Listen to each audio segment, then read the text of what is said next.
ladies and gentlemen, Rob here with Deluks Gaming, and today we're going to be taking a first look at Interstellar Transport Company, currently under development by another solo developer by the name of MT Worlds, and it is set to release today, yes today, August 16th, 2017, as early access on Steam. Interstellar Transport Company thrusts you into the role of managing a spaceship cargo transport company, obviously.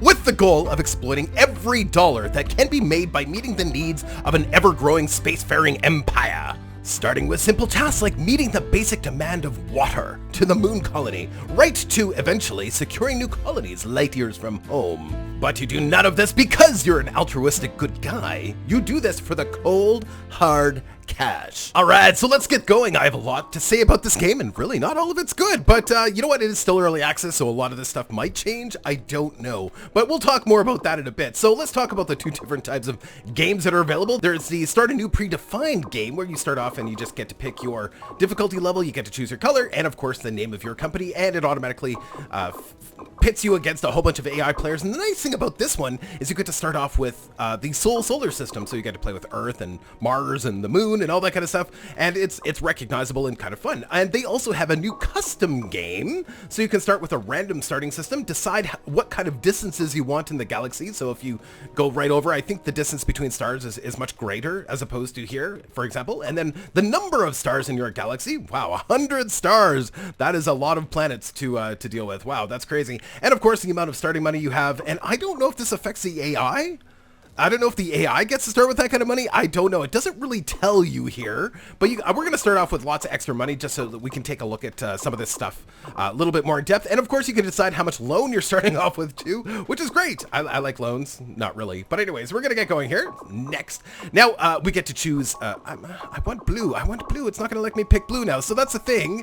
If an AI, if you have an AI that's already selected red, and even if you close it, you can't actually go back and pick red again.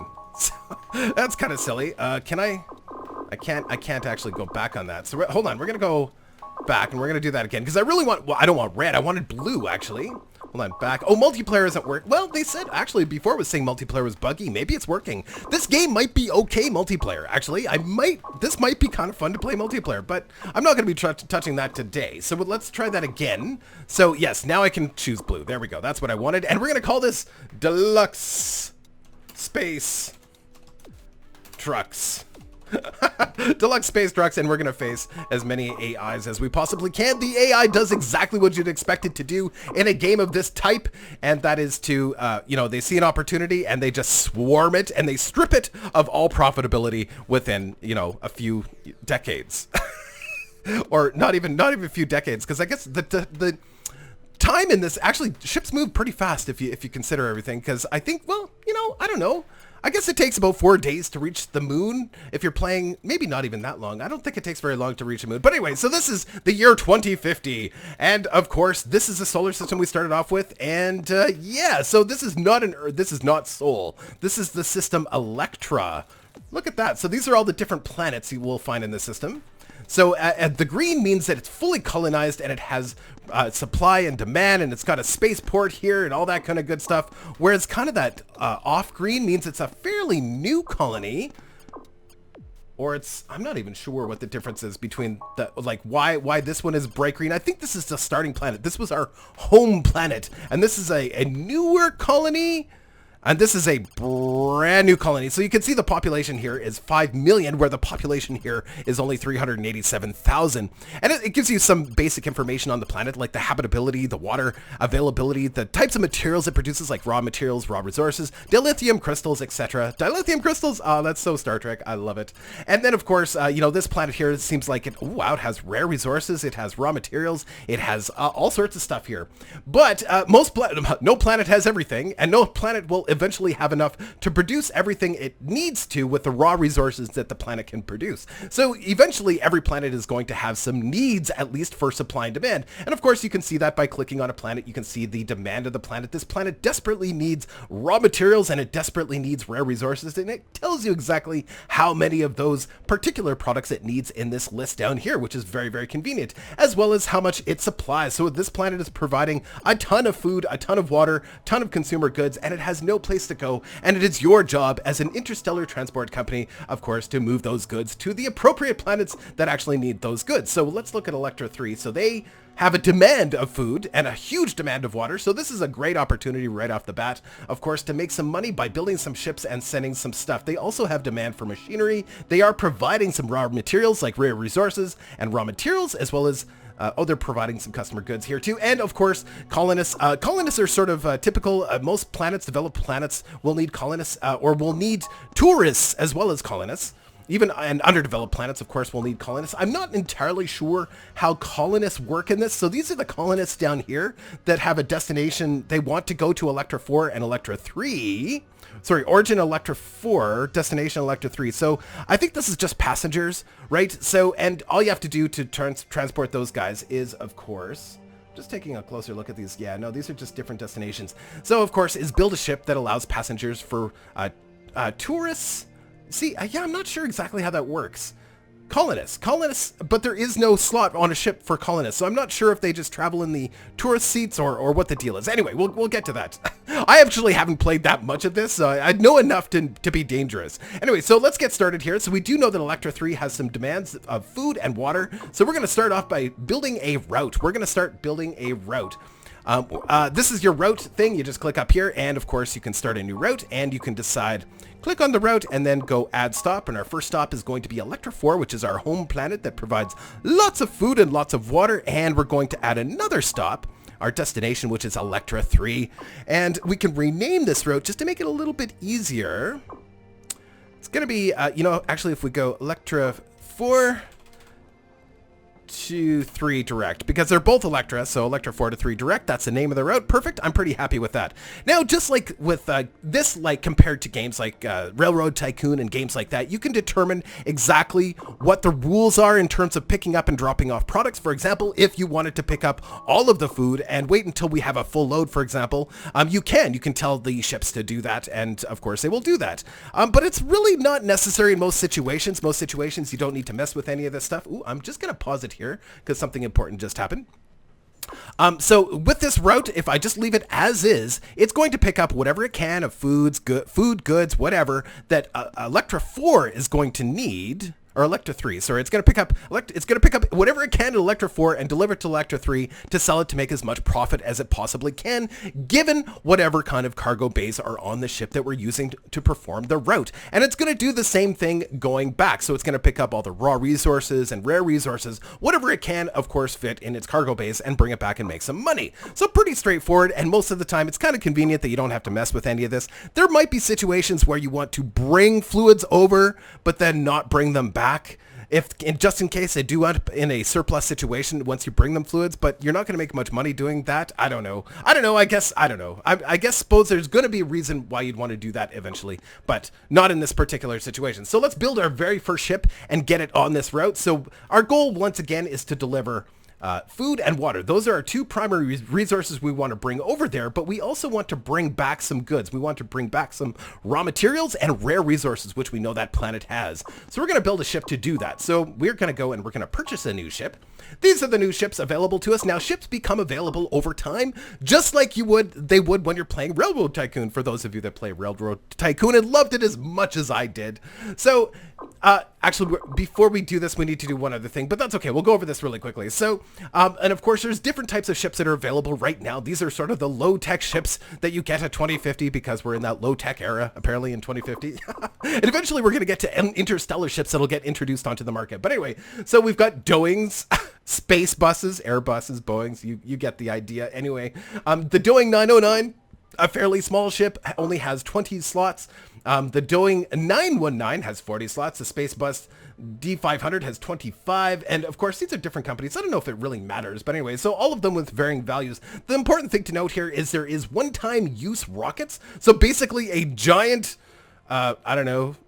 old nuclear weapon that they just strapped on a rocket and a whole bunch of cargo. They can launch them from the planet to another planet, but it's a one-time use thing. So just attach whatever materials you can to it and send it off. Very handy in situations maybe where a colony needs something very specific, but it doesn't need a whole bunch of it, but there's a subsidy for bringing it over or something, and you want to send off these one-shot rockets to deliver and make a little bit extra money. For example, there's a subsidy of $52.98 per unit is being offered for machinery delivered to Electra 3. So Electra 3 has a shortfall of machinery. So we can make an extra $52.98 per unit if we send the machinery, which we're probably going to do, but we're not going to use those rockets. I still haven't found much use for those rockets yet, but I don't know, whatever. Let's do something here. Before we do that, what we need to do is we first need to establish our company starts off with, we've got a headquarters and stuff here. Like we've got, did we pick? No, we picked blue. That's right. It's kind of hard to find everything on the maps. This is one of my early complaints with the games. It's kind of hard to find it, all of your buildings on the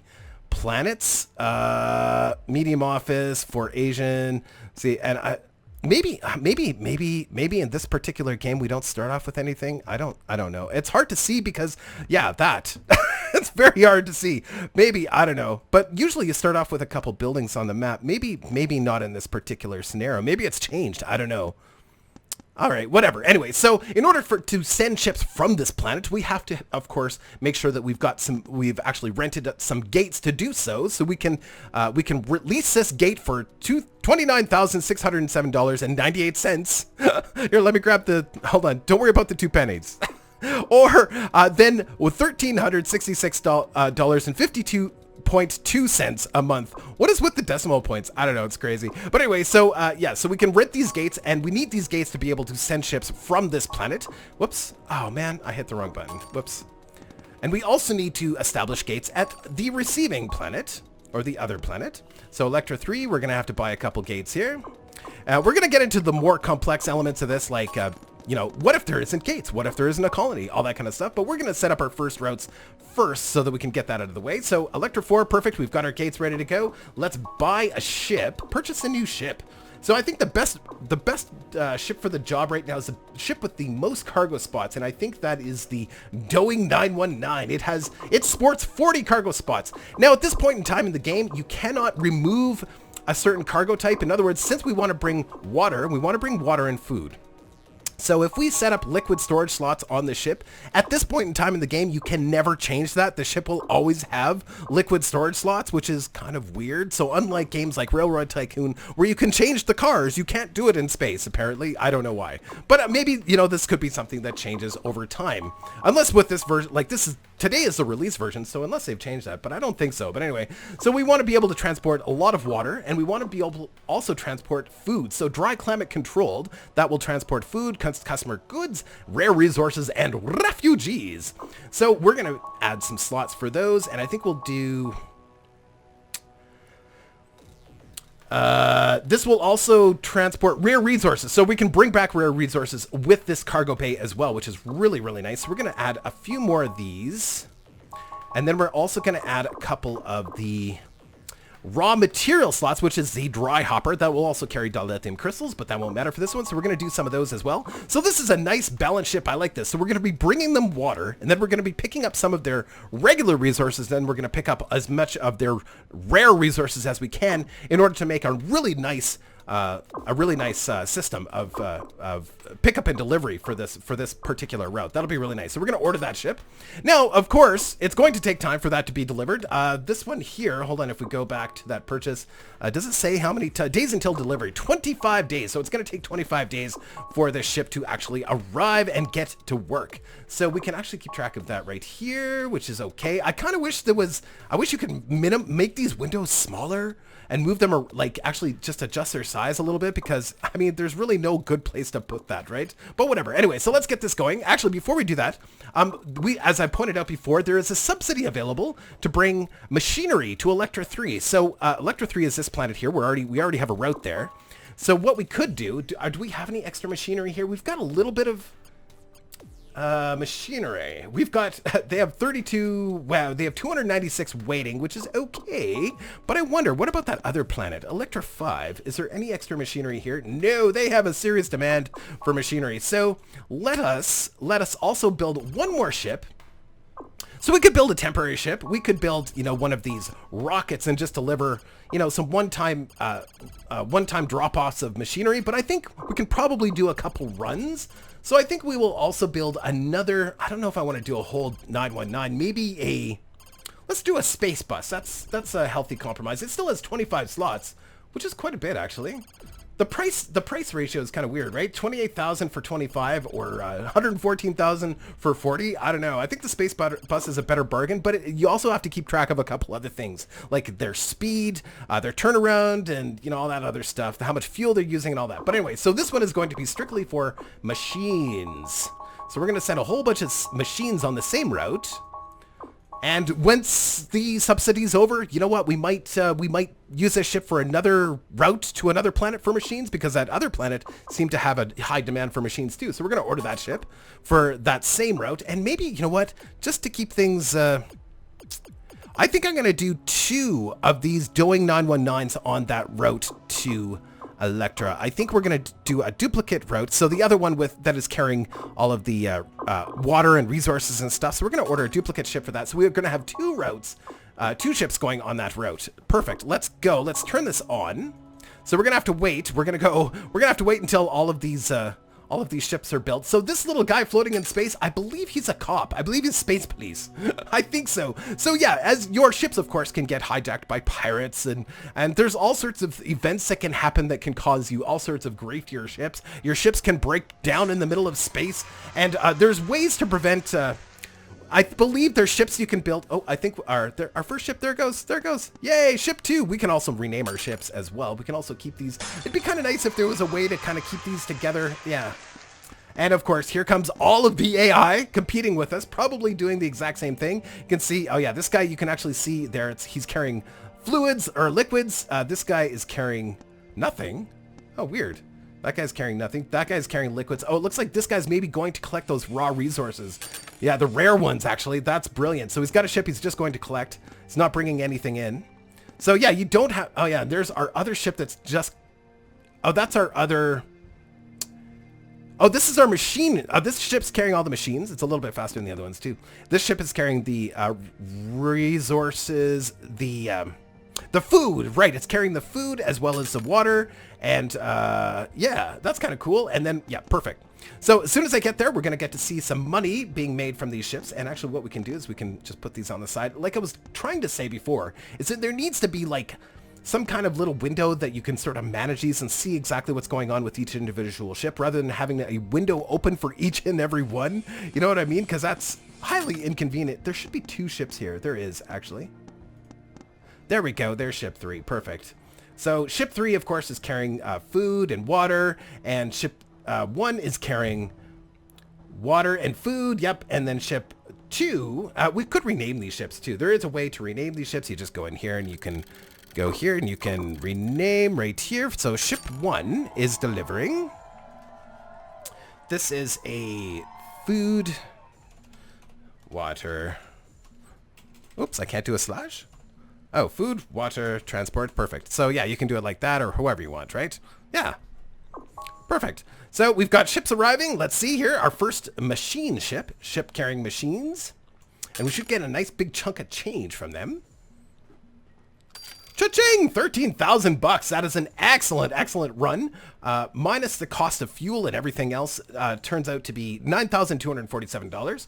Now, something to consider is your ships will eventually need maintenance. And as I was saying before, used to start with buildings on the planet, but maybe not anymore. You might actually have to build them now. So you find an empty spot on the planet and you can actually build buildings for your company. So for example, building a local office will reduce planetary company reputation for some reason, plus 4% per week of planetary company reputation. So this will increase the reputation, but lower it initially, but increase it over time. You can also build a maintenance hangar, which will, of course, increase the rate at which your ships, or make it so that your ships don't break down as often by, of course, offering better maintenance. You can upgrade these buildings later. The problem I have with the buildings in this game is you kind of have to search the planet for them, and there's situations like this where everything's really bright and hard to see. And then on top of it, you can build multiples of the same buildings and not even know that you've done so. For example, building maintenance hangar. So if you weren't paying attention, you wouldn't realize, you forgot that you built a maintenance hangar here. You wouldn't remember that you built it, and then you've got two going, and you start wasting money because there's really no list of everything that you have built on this planet, from what I can tell. But yeah, anyway, so these are the only buildings on these little spots that you can build that actually are just for you. But not even all of them are just for you. So subsidized machinery factory, for example, this is something that anybody on the planet can share with you, and I don't think you get any bonus for that. So there's a lot of subsidizing in this game. And that's one of my beefs actually with this game, is that, for example, I wanted to colonize this planet here, Electra 2. Electra 2 looks like a terrible candidate. Let's just see if we can find a good candidate for colonization. And we'll actually do it so I can show you. Oh, habitability 7.21%, but it does have rare resources and raw materials, so we'd have to provide a lot of water and stuff like that to this planet, and food and stuff to this planet, but we would get a ton of resources and stuff from it. Now, here's the thing. I can go ahead and subsidize this colony, which means we fund the colony. We fund the colony, which will be instantly produced, which I also think is kind of weird. If I click this button, this colony is instantly there. We don't have to send the colonists right away or anything. It's just all of a sudden there's people there. So I'm going to do that. I'm going to hit subsidize colony. That's going to cost us 350,000 space credits, whatever that is. Anyway, so we're going to hit that, and poof, there's a colony here, which is great, fine and dandy, but the colony does not belong to us. We've just started it. So we've spent a whole bunch of money to start something so that not only we can profit from it, but all the other players, which is kind of weird. And one of the things, so we can upgrade, we can make a spaceport, we can subsidize the spaceport, we can make that spaceport, we can subsidize it again so that it actually gets some ports on it. That's great, but at this point, the only way to stop other players from using this spaceport is to buy both docks. Now, that's fine until another player actually comes by and upgrades the spaceport again and turns it into a 4-port spaceport. For example, you're getting the point here is you don't own anything in this game, which I think is probably one of the most frustrating things for me in games like this. Like with Railroad Tycoon, for example, and I know I'm venting a little bit, and I rarely do this when I'm taking a first look at a game, but in games like Railroad Tycoon, yes, you could share a lot of things, but you couldn't share tracks. So if you had a route, nobody could share your route, which I guess is kind of the same thing.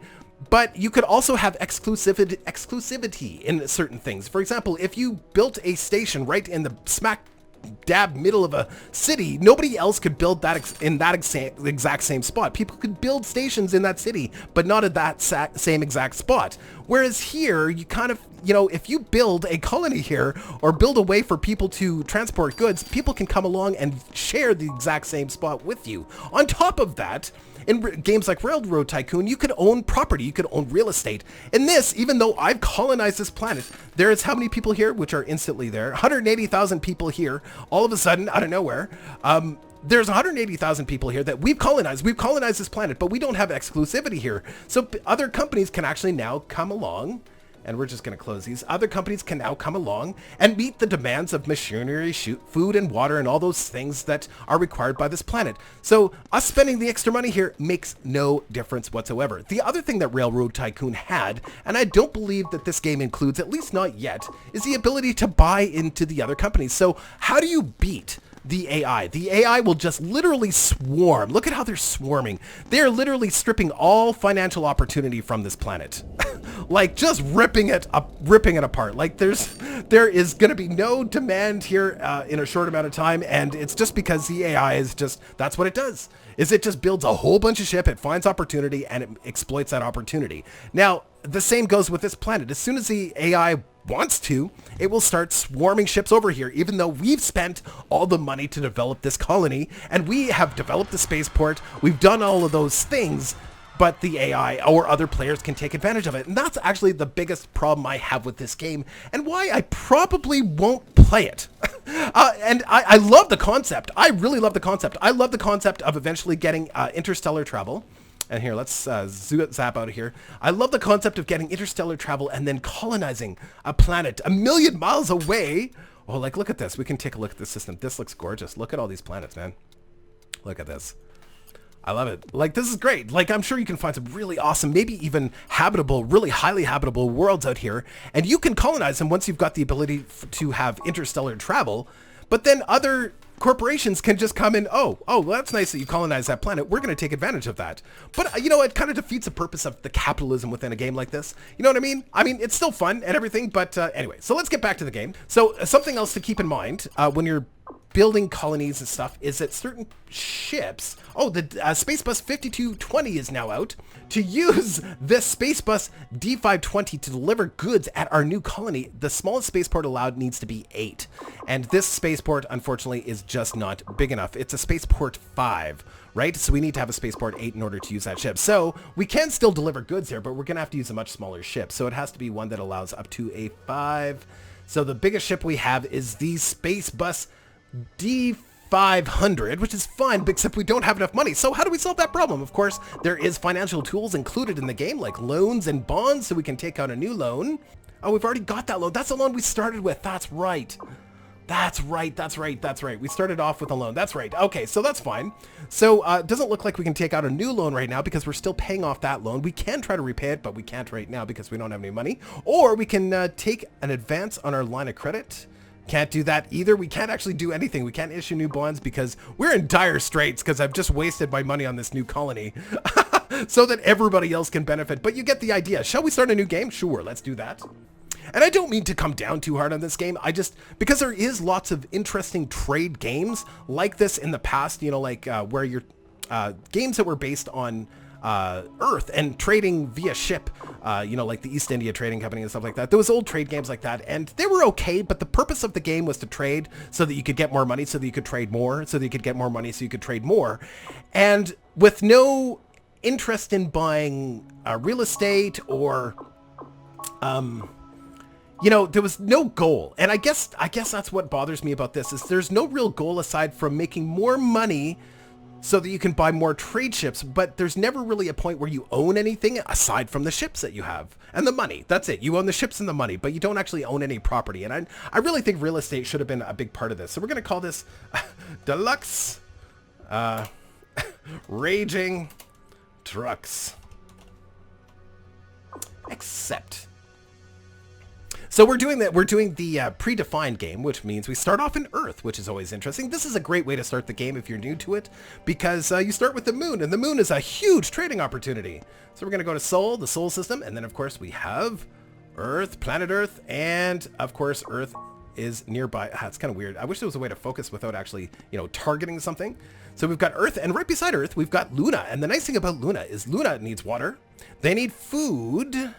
Yes, they need water, they need food, but they also provide raw materials as well as rare resources. So this is a great early game trading opportunity for your company. So we're going to buy a gate. We're just going to buy one this time. We're going to buy another gate at Luna. We're going to do this properly as much as we possibly can. We started off with a normal amount of money. Usually start off with like 300,000, I think. So we don't have enough to do all the fancy stuff we were doing before. Not that we were doing a great job at it. Here, we're going to pause it. A subsidy of 32.18 per unit is being offered for water delivered to Luna. So we're going to take advantage of that right away. We're going to buy a ship. Luna does have a level 7 spaceport, so we can build or buy a ship. We can, of course, the D19 allows up to a 7, so we're going to do a D19, but we're not going to do all water. I think we're going to do primarily water. We're going to do half of it in water. We're going to do climate controlled, so it'll bring food, but it's going to bring back the rare resources, which are really valuable on the moon. We're going to do 3 rows of that, and we're also going to do some passengers on this ship. Sure, some coach, a business, and a first class, because you know what? Tourism is almost always popular at all planets all the time. I mean, most of the time anyway. So, and I don't know if that's the way you transport colonists. I don't know if there's any other way to transport colonists. I'm not sure exactly how that works. I have no idea. But anyway, so we're going to do this. We haven't done a route yet. So we're going to order the ship first. Sure, we're going to order the ship and we'll assign it to the route later. So let's go back and we're going to build a new route. I can see the appeal of this game for some people in that, you know, building trade routes and just continuing to make more and more money without any purpose other than just building the company bigger and bigger and bigger and making more money. I can kind of see the appeal to that, sure. Good. I'm happy with that route, and away we go. Let's get this running. We're down to $77,000 already, so we can't really afford to do too much more. We're going to keep an eye on these subsidies. Let's speed this up. We're going to keep an eye on these subsidies, so if we get any other really good subsidies, we're going to take advantage of that right away. But 77,000, I suppose we could do another just passenger liner. Sure, let's do a passenger liner. Ships. Let's just slow this down. Did we get our ship yet? On order? No. Okay, so we're going to purchase a new ship. This one is going to be a passenger liner. Let's do a smaller ship, like a space bus. This one's only 28,000. So yeah, let's do this one. It's going to be primarily coach seating and a row of business class and a row of business class and a row of first class. And that should make, there's always yahoos that want to visit planets and see what they're like, right? So we're going to do that, and it's going to be on the Earth Luna direct route right away. And away we go. Perfect. So let's speed that up again. I'm going to wait until that ship is built. There we go. And it's a pretty game. I would say that it's a fairly pretty game. Hey, look, see, we've got a building here. We've already got the medium office. Actually, I'm just going to pause it here. We've already got a medium office. We've got a large maintenance shed. But the thing that bothers me about that is not that we already start with them, is that I could build another one and not realize I've got this one here. There needs to be a list here showing what we already have on the planet. Just little details like that. And I'm sure they'll fix that over time, because right now it's kind of annoying. You don't really know. All right, so it looks like our ship is built. So there we go. It needs to have a route assigned to it. So we're going to assign this route Earth Luna direct. There we go. And away it goes. We can start the route now. Excellent. And why we zoomed out. There we go. So let's get that started. Excellent. And let's go. So right now it's actually loading up. You can actually see it here. It's loading and unloading. And there it goes, off to the moon. It made a nice big chunk of change in that first trip, and then it needs to unload and stuff. And then when it comes back, because we have a maintenance hangar and stuff like that, it's going to deal with any maintenance that it needs and stuff. It's already made 16,000 bucks. That's really great. Looks like our little Earth Luna direct passenger liner is already doing its thing. So you'll notice something else here. When a ship arrives and there isn't a gate available to it, the ships will actually just circle. See that? They just circle. This isn't our ship, but looks like from another company, it looks like he's got two ships running, and of course when one's there, the other one can't land, so that's the reason why you'd want to have multiple little ports here for your ships. Sadly, I'm totally out of time to show any more of this game today, but I think you get the gist of what we're dealing with. It does get far more complex. There's a ton of ships that do get opened up to you over time, and of course there's interstellar travel, and the game gets just crazy with ships all over the place. It gets really cool.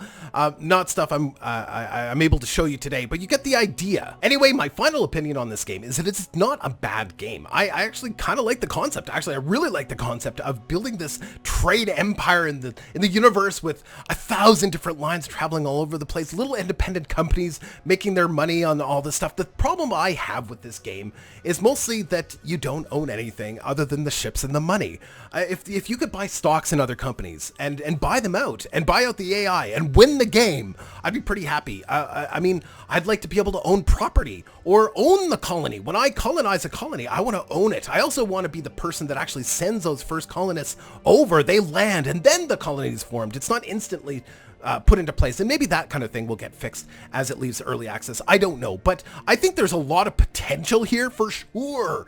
But it's not quite my thing. Trading for the sake of trading is not really my thing. Trading for the sake of trading so that you can trade more, not really my thing. Trading for the sake of trading so that eventually, you can buy property and take over other companies and buy more stocks and become rich more passively than actually going out and actually doing all the labor, right? Eventually just owning other companies that do all the labor for you, or owning all the businesses that makes money on its own, like hotels and tourism industries and stuff like that. That's the thing that would really appeal to me. I think there needs to be more of a goal beyond just trading for the sake of trading. But anyway, I do like it. It's neat, but it's not something I would definitely subscribe to at this point. I'm kind of hoping that some of these things gets included later on. But anyway, I hope you enjoyed this first look at Interstellar Transport Company, and this is released now. And let me just take a look at the price here while I'm here. The value of this game right now is $19.79. It is quite pricey for an early access game. That's in Canadian, by the way. It's probably more like $16 or $17 in American dollars. So yeah, you make the decision for yourself. I won't be doing a series on this at this point in time, but if they do start to improve some of those other things that I discussed with you guys, then I might come back to it. Anyway, I hope you enjoyed this first look. Take care. Bye.